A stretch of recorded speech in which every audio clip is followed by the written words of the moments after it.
할렐루야. 주님의 평강이 오늘 오후 예배드리는 우리 모든 성도님들에게 가득하기를 축복합니다. 그런 마음으로 우리 옆에 있는 분에게 샬롬 인사 한번 할까요? 예. 자, 오늘 말씀의 제목은 승천의 의미입니다. 우리는 지난 주일 오후에 부활의 유익이라는 제목으로 말씀을 들었었죠.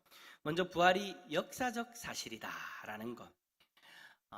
우리가 역사적 사실로 부활을 받아들이지 않는다면 그건 여러분 부활을 믿는 것이 아니에요. 우리가 부활을 믿는다, 예수 그리스도를 믿는다, 그리스도의 부활을 믿는다라는 것은 그 사건 자체가 역사적 사건으로서 우리들에게 실제적인 영향을 미치는 그런 사건이다라는 것을 받아들이는 거죠. 왜냐하면 성경 자체가 예수 그리스도의 부활을 신화와 같이 이야기하는 것이 아니라 역사적 사건으로 이야기를 하고 있기 때문입니다. 그것을 우리는 믿음으로 받아들이는 거예요. 그래서 부활이 역사적 사건이다라는 것이 아주 중요하다라고 그렇게 이야기를 했고, 그리고 그것을 역사적 사건으로 받아들여야만 된다라고 그렇게 말씀을 드렸죠. 그리고 그 다음에 이제 부활에 담겨져 있는 의미가 무엇인가, 신학적인 그 세 가지의 의미를 우리가 살펴보았고요. 그리고 마지막으로 그 부활이 우리에게 어떤 유익이 있는지, 그 또한 유익에 대해서 세 가지를 우리가 간단하게 살펴봤는데, 이 세 가지 유익이 참 우리에게 있어서 너무나도 중요한 것들이었습니다. 왜냐하면 첫 번째가 그리스도의 부활로 인해서 그리스도가 죽음을 정복하심으로 우리가 그에 의해 참여할 수 있다는 것이 선포되어졌기 때문이에요. 그러니까 죽음을 정복했다, 죽음을 이겼다라는 것은 죄의 삭신 죽음을 이긴 거예요. 그러니까 우리가 당해야 되는 그 죄의 삭신 죽음을 그리스도께서 부활하심으로 이겨냈다라는 것을 통해서 우리는 이제 그 죄의 노예가 아니라 이제는 하나님의 백성으로서, 그러니까 그 죽음의 사망의 그 저주 아래에 있던 우리가 이제는 그 저주를 벗어나서 하나님의 백성으로, 생명을 가진 하나님의 백성으로서 살아갈 수 있다. 그런 어떤 중요한 의미를 우리가, 유익을 우리가 보았었죠. 그래서 이제 우리는 중생하는 삶, 다시 태어난 삶을 살고 있다는 것을 알 수 있고, 그것이 선포되어진 것이 부활 사건이다라는 것을 우리가 바라보았고요. 또 마지막으로 우리의 부활에 대한 분명한 보증이 되어 주신다. 그 부활을 통해서 이제 앞으로 우리가 마지막 날 하게 되어질, 우리에게 이루어질 그 개인적인 부활의 사건들, 그것을 우리가 이제 바라볼 수 있는 자리로 나아갈 수 있게 되어졌죠. 자, 그렇게 예수 그리스도는 부활하셨습니다. 이제 다음으로 예수님이 부활하신 다음으로 예수님이 무엇을 행하셨습니까? 예수님이 제자들과 함께 이제 제자들이 흩어졌고 그들의 마음이 무너졌고 신앙적으로 다 이제 무너져 있는 그 상황 속에 있는 제자들을 예수님이 찾아가셔서 한 영혼 한 영혼 다시 살리시고, 그러니까 그들의 그 무너진 마음들을 다시 이렇게 세우시고 그들의 신앙을 회복시켜 주시고, 다시금 이제 그리스도께서 그들과 함께 계시면서 말씀으로 가르쳐 주시는, 그들과 동고동락하시는 그런 일들이 있고 난 이후에 이제 승천이라는 하늘로 올라가시는 아주 중요한 일을 행하시죠. 그래서 하이델베르그 요리문답 46문에 당신은 그가 하늘로 가신 것을 어떻게 이해하고 있습니까? 자, 그리스도께서 하늘로 올라가셨다. 우리는 다 그렇게 받아들이고 있어요. 그죠? 근데 그 하늘로 올라가신 것을 어떻게 이해하고 있는가? 어떤 사람은요, 예수 그리스도께서 하늘로 승천하셨습니다, 하늘로 올라가셨습니다 라고 이야기하니까 마치 신화를 읽는 것처럼, 신화를 받아들이는 것처럼 그렇게 이해를 해요. 그러니까 현실과는 다르다라는 거죠. 있을 수도 있고 없을 수도 있다라는 거죠. 그런데 여러분, 성경은 그렇게 이야기하지 않습니다. 성경은 예수 그리스도의 승천이 분명한 증거가 있고 역사적 사건이다. 그러니까 부활이 역사적 사건인 것처럼 예수 그리스도의 승천 또한 역사적 사건이다. 그것을 경험한 본 증인들도 많다라고 그렇게 이야기를 하죠. 그래서 하이델베르그 요리문답은 이렇게 답을 합니다. 그리스도는 땅 위에서 그 제자들의 목격하에 하늘로 올라가셨으며 그가 산자와 죽은 자를 심판하러 오실 때까지는 거기 계실 것입니다. 자, 여기서 중요한 게 뭐예요? 그 제자들의 목격하에. 제자들이 다 보는 그 자리에서 500여 성도들이 함께 보는 그 자리에서 예수 그리스도가 하늘로 올라가신 거예요. 한두 사람의 경험이 아니라는 거예요. 예수님께서 승천하시고 나서 다시 회복되어진 제자들, 그리고 여러 성도들이 함께 그리스도로 말미암아 배우고 또 알게 되어졌을 때, 하나님의 뜻을 알게 되어졌을 때 그들이 보고 있는 그 현장에서, 그러니까 여러분 지금 우리가 예배를 드리면서 여러분 지금 누구 보고 있어요? 고마워요 장로님, 제가 그 대답을 원했거든요. 여러분 지금 저 보고 있잖아요. 옆에 있는 집사님, 옆에 있는 남편, 옆에 있는 아내를 보고 있는 것이 아니잖아요. 저를 보고 있잖아요. 여러분들이 저를 보는 것처럼 제자들이 예수님을 봤다고요. 어떻게 해요? 여기가 한계입니다. 뒤꿈치 끝까지 들었습니다. 제자들이 보는 그 자리에서 예수님이 하늘로 올라가신 거예요. 그래서 여러분 그 사건을 기록하고 있는 사도행전 1장 9절에서 11절까지 우리가 읽었던 말씀에 그대로 그것을 기록하고 있잖아요. 그들이 보는데 올려져 가셨다. 그러니까 요 정도가 아니고 뒤꿈치 들어서 올라가는 정도가 아니고 그냥 그대로 올라가시는 거예요. 마술사들이 사람들을 속이기 위한 어떤 방법, 그런 것도 아니고 예수 그리스도에게 있는 그 신적 능력으로 예수 그리스도가 하늘로 올라가시는 거예요. 그 하늘이 어디예요? 성부 하나님이 계시는 하늘나라. 그 하늘나라로 올라가는데 여러분 얼마나 디테일합니까? 구름이 그를 가렸다. 만약에 여러분 이거를 그냥 꿈에서 이야기하는 거라면 저는 좀 더 극적으로 그렇게 이야기를 할 것 같아요. 그들이 보는데 올라져 가시니 하늘 끝까지 올라가는 걸 다 볼 수 있었다. 이건 얼마나 극적입니까? 제가 만약에 소설가라면 예수님의 승천에 대해서 만약에 거짓으로 만들어낸다면, 끝까지 보러 가시는데 올라가시는데 햇빛이 뜨거워가지고 눈부셔가지고 보지 못할 정도로 끝까지 올라가시더라. 근데 여러분 얼마나 구름이 그를 가렸다.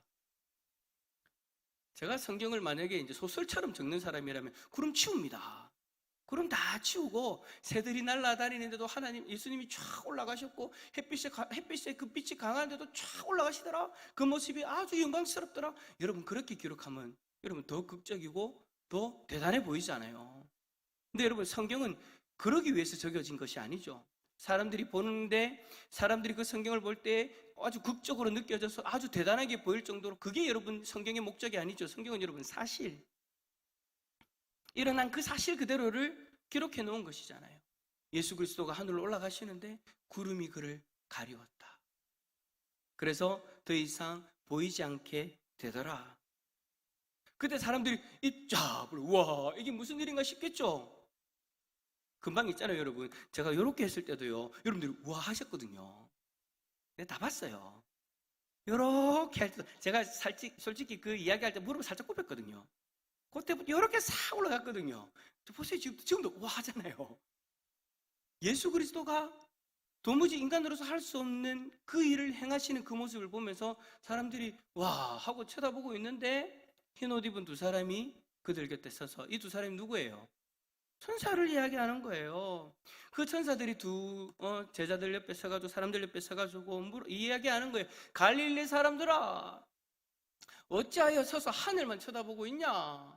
너희 가운데서 하늘로 올려주신 이 예수는 하늘로 가심을 본 그대로 오시리라. 할렐루야. 예수 그리스도가 사람들이 보는 그 현장 속에서 그 사건, 그 역사적 현실로서 그들 가운데 일어나셨고, 다시 이 천사들이 아주 중요한 메시지를 던지는 거예요. 하늘로 가심 그대로 오실 것이다. 여러분, 예수 그리스도의 승천 이 사건의 이 내용이 너무너무 중요하죠. 본 그대로 다시 내려오신다. 만약에 여러분 그냥 예수님께서 제자들과 함께 계시다가 하늘로 올라가셨다라고 끝냈으면 참 여러분 이게 위험해요. 왜 위험하냐? 그때 당시에는 위험하지 않겠지만 지금 우리에게는 위험해요. 왜 위험할까요? 지금도 이 땅에는 재림하신 예수로서 있는 여러분들이 있기 때문이에요. 무슨 말인지 아시겠죠? 내가 재림예수다. 사람들 몰래 이미 내가 내려왔고 나를 믿어야 산다라고 그렇게 이야기하는 재림예수들, 가짜 재림예수들 얼마나 많습니까? 근데 여러분, 그들이 우리는 거짓말이다, 거짓말을 한다는 것을 정확하게 알죠. 왜냐하면 바로 이 본문 때문이에요. 사람들이 보는 앞에서 그대로 올라가셨고 그대로 본 그대로 다시 내려오실 것이다. 사람들이 만국 백성들이 다 볼 수 있도록 그들이 예수가 다시 내려오신다는 것을 우리는 이 사건, 이 말씀을 통해서 알고 있기 때문에. 그래서 저는 여러분 오늘 이 말씀을 보면서 너무너무 감사한 거예요. 예수님께서 제자들이 보는 가운데서 올라가신 거, 그 본 그대로 오신다라고 분명하게 문자적으로 기록해서 우리에게 남겨주신 이 사건, 얼마나 감사한 일입니까? 그래서 여러분 우리는 분별할 수 있는 거잖아요. 이 마지막 시대에 내가 재림예수다라고 이야기하는 그들의 말이 거짓말이다라는 것을 우리는 정확하게 분별해낼 수 있는 거죠. 여러분, 어느 누가 여러분들 앞에 와가지고 재림예수가 왔다라고 우리 가운데 있다라고 이야기를 하더라도 여러분 절대 넘어가지 않으실 거죠. 엄마야, 다시 한 번 더 넘어가지 않으실 거죠. 왜 넘어가지 않아요? 우리에게는 명확한 근거가 있기 때문에. 그냥 믿기 싫어서가 아니에요. 우리에게는 정확한 근거가 있기 때문에, 그 사건을 경험한 제자들의 그 증언이 있고 그 증언대로 본 그대로 다시 오신다라는 것을 우리는 알고 있기 때문에, 그래서 그들의 말이 거짓말이라는 것을 우리는 분별하고 여전히 말씀 가운데에서 예수 그리스도가 이 땅에 다시 오실 것을 바라볼 수 있게 되어지는 거죠. 자, 그런데 여러분, 이제 문제가 생겼습니다. 예수 그리스도께서 제자들이 보는 앞에서 하늘로 올라가셨습니다. 그러면 이제 이 문제가 생겨요. 어떤 문제냐? 하이델베르그 요리문답 제47문, 그리스도는 그가 우리에게 약속하신 것처럼 세상의 마지막까지 우리와 함께하지 않으십니까? 자, 이게 무슨 말이냐면 예수님께서 제자들이 그렇게 말했잖아요. 말씀하셨죠. 내가 세상 끝날까지 너희와 함께 있을 것이다 라고. 그죠? 그렇게 분명히 약속을 하셨어요. 그러면 여러분, 그 약속의 말씀을 들었을 때 제자들은 여러분 1차적으로 어떻게 생각했을까요? 예수님이 자신들을 떠나지 않으실 것이다 라고 생각하겠죠. 그런데 여러분, 예수님께서 승천하시는 그 역사적 현장 속에서 예수님은 떠나갔어요. 그들을 떠나신 거예요. 제가 여러분 여기 있다가 갑자기 미국에 무슨 일이 있어가지고 여러분 빠이빠이 하고 미국으로 가면 여러분, 저는 여러분들과 헤어진 거잖아요. 예수님은 지금 제자들과 함께 하시겠다라고 이야기하셨으면서 예수님이 십자가에 죽기 전에 그 약속을 하셨고, 예수님께서 부활하심으로 인해서 그 약속에 대해서 흔들렸던 제자들의 마음이 다시 붙잡아졌는데 다시 그들이 보는 앞에서 떠나가는 거예요. 아니, 함께 하신다라고 영원히 약속해놓고 우리 보고 우리한테 지금 장난치는 것도 아니고 이랬다가 저랬다가 이랬다 저랬다가 함께 계신다고 하셨으면 끝까지 가셔야지 라고 이야기를 할 수 있는 거죠. 바로 이 47문의 질문처럼 말입니다. 그런데 여러분, 이 질문에 대해서 하이델베르그 요리문답은 이렇게 대답을 합니다. 한번 읽어볼까요? 그리스도는, 시작. 그리스도는 참 인간이요, 그는 인간적인 본성으로는 지금 이 땅 위에 계시지 않습니다. 그러나 그의 신성과 위엄과 은혜와 그의 영으로 우리와 항상 함께 하십니다. 아멘. 자, 분명히 육체적으로는 우리를 떠났어요. 그러나 하나님의 예수 그리스도의 그 신성, 신적인 능력으로 이 땅 가운데 편만히 계시는 분이시기 때문에 여전히 우리와 함께 하신다라는 것, 여러분 이 사실 믿으시죠? 우리와 함께 하시는 그 육체적인 어떤 예수로서는 우리 가운데 함께 하지 않지만 영적으로 우리 가운데 함께 하심을 우리는 믿고 그 예수와 우리가 함께 하신다는 것을 입술로 믿음으로 고백하는 것이 저와 여러분들의 신앙이잖아요. 그래서 우리가 예수 그리스도를 믿고 주께서 우리와 함께 하신다는 그 사실을 날마다 기억하면서 우리는 이 세상 가운데 살아가게 되어질 때에 여러 가지 일들을 경험하고 낙심하고 좌절할 수 있는 그 상황 속에서도 함께 하시는 주님 때문에 우리는 힘을 내잖아요.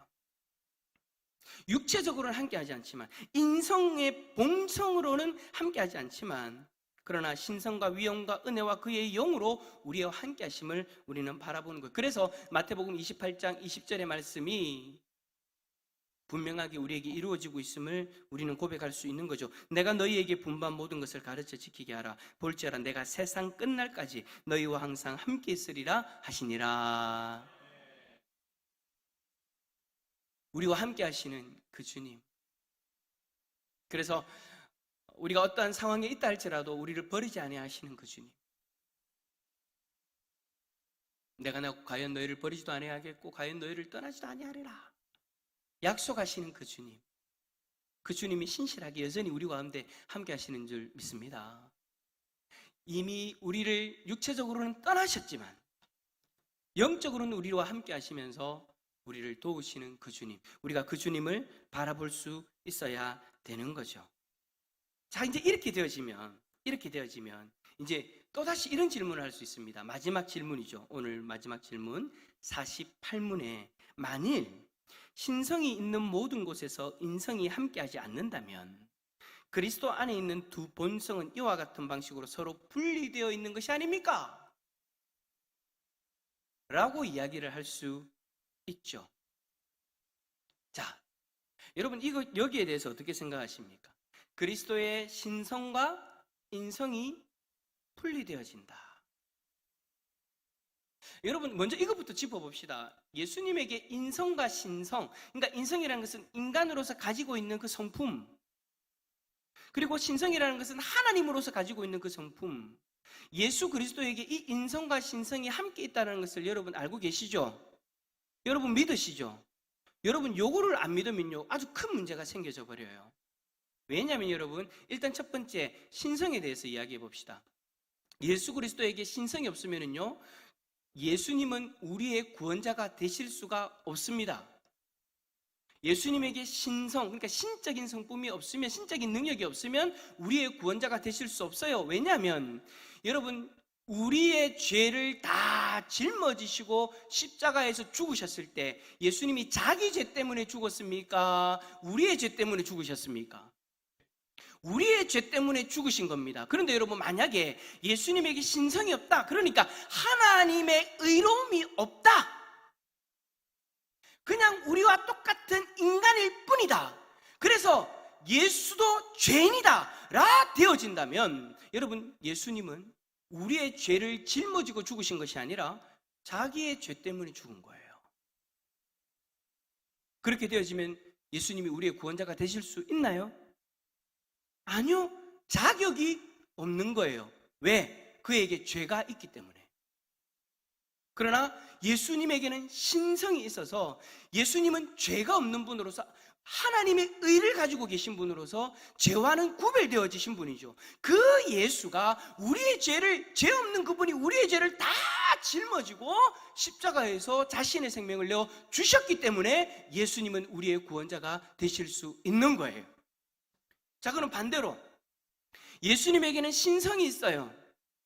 의롭단 말이에요. 죄가 없는 분이란 말이에요. 근데 그분에게 인성은 없다, 신성만 있다. 만약에 그렇다면 우리의 구원자가 되실 수 있습니까? 그 또한 안 되는 거죠. 왜요? 성경은 우리 인간의 대표가, 그러니까 인간의 대표로서 아담이 지은 죄로 말미암아 인류가 죄 가운데 있다면 이제는 우리의 인류의 대표인 어느 누구가 우리를 대표해서 십자가에서 죽어야 되는 거예요.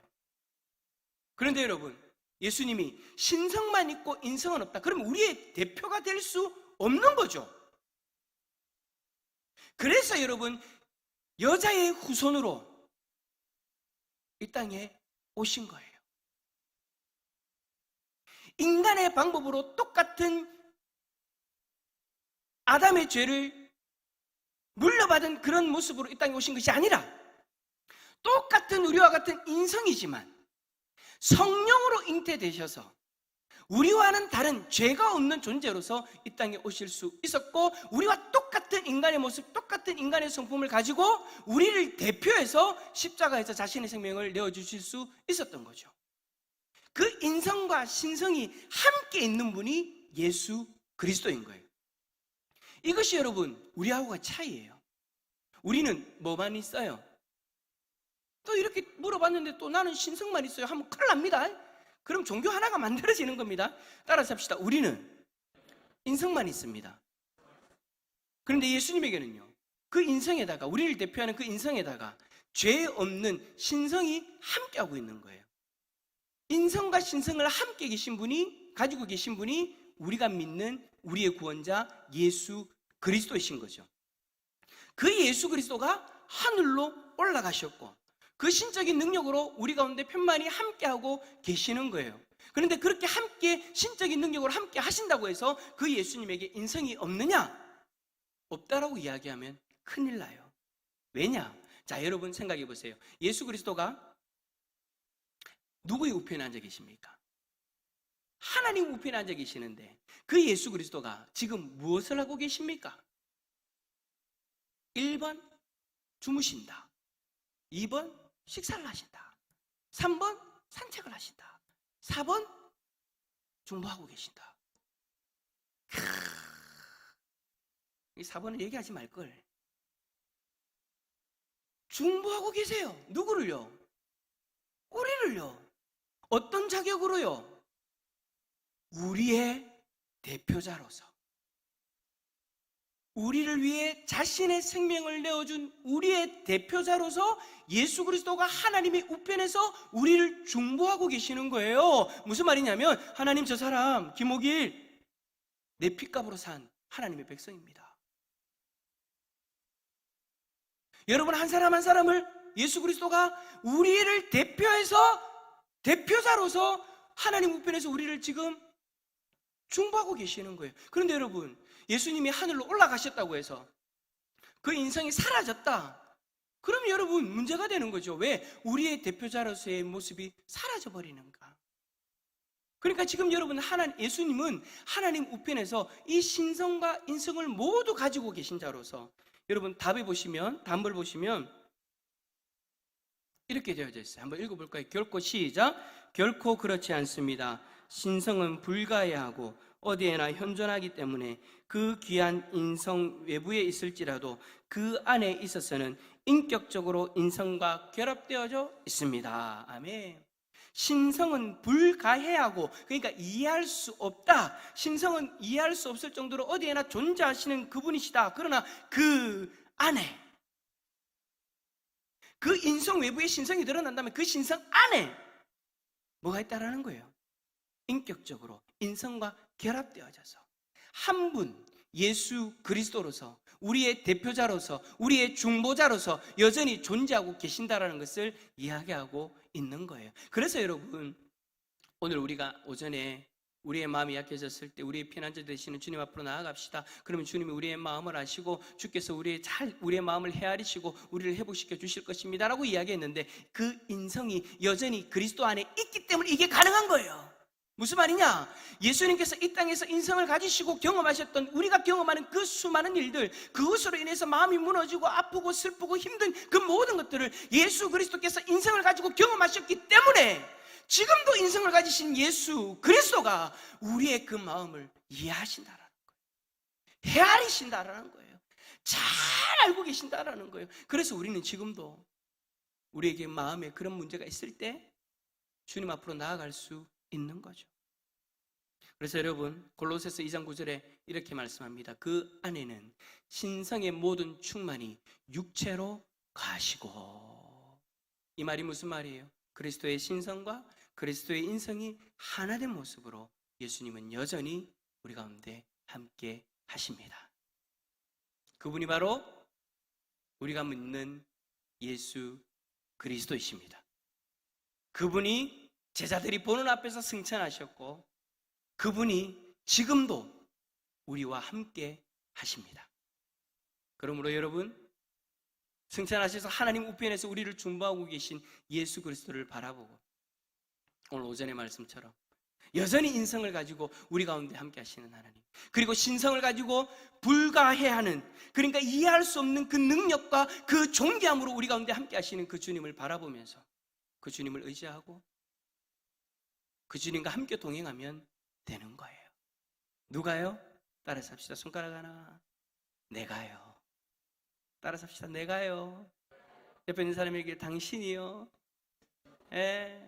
우리 모두가 승천하신 예수 그리스도를 바라보고 또 함께 하시는 예수 그리스도와 동행하는 복된 삶을 살아갈 수 있기를 예수 그리스도 이름으로 축원합니다.